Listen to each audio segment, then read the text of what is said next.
Yeah, buddy.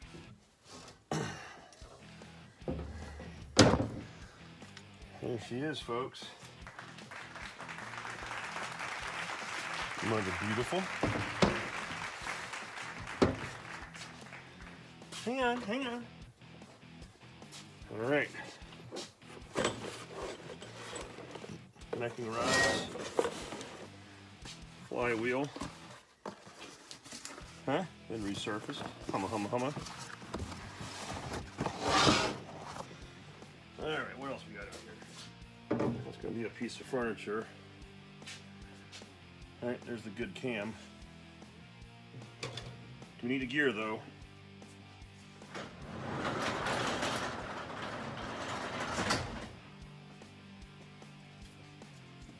All right, all right, all right, all right. She's back home, fellas, and we're pretty pumped about it. Let's adjust the camera a little bit. What do you think about that? Yeah. All right, so here's the deal. The top of this block did get decked, but he only took 0.005 off.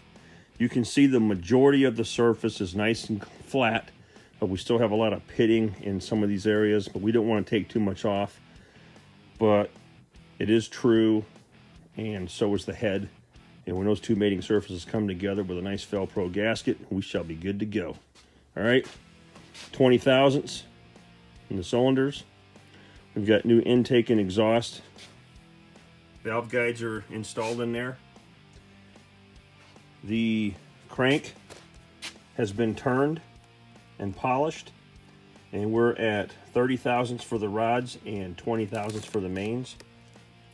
I'm not going to unwrap this until it's time for me to start working on this motor, which will be after the man cave is built, so I'm not going to rush this.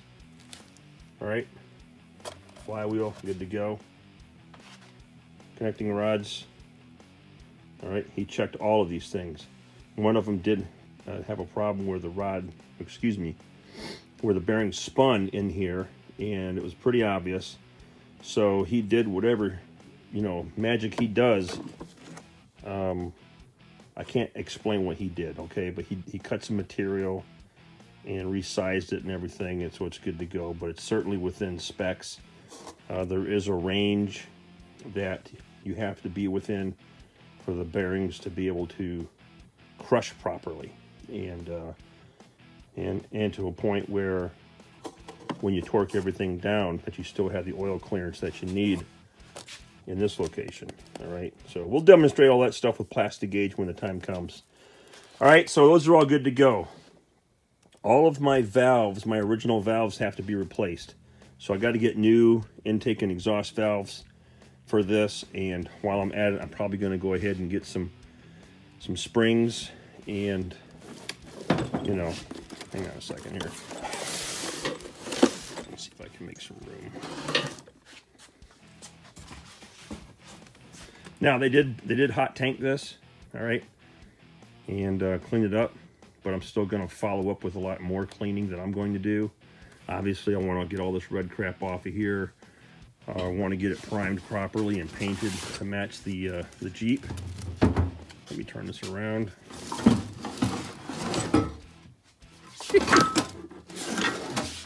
right, here you can see where the new guides are in place, which right now is a little concerning to me because it looks like some of the guides are down further than others. I expect 4 of them to be that way, and maybe this one needs to come down further. I don't know. We're gonna have to check all that out. Could just be the angle that I'm at and the lighting. All right, cam bearings in. Another view of the inside of the block. I think we're gonna be good.